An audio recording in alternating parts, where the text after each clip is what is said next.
קודם כל אנחנו מאמינים בבורא עולם שזה הכל מהקדוש ברוך הוא.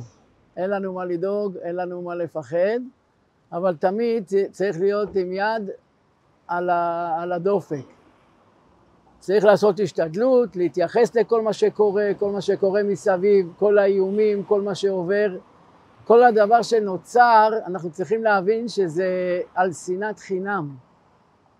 אם היה אהבה ואחדות בינינו, זה לא היה קורה. כל מה שקרה מה-7 לאוקטובר ועד היום, זה הכל על שנאת חינם. עכשיו, מה שצריך לעשות לו, באמת לא לחשוש ולא לפחד, הם מאיימים ומאיימים ומאיימים.